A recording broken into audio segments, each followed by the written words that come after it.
How is your preparation for tomorrow? Tomorrow, I think all the preparation is going on.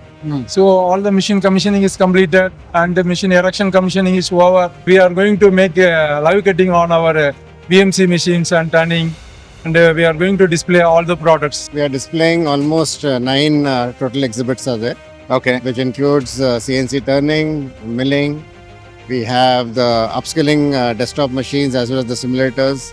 And of course, main focus of the showstopper for us are the automation cells that we are going. And we are going to have the live demonstration of all the machines. Yes, and we are already ready for them.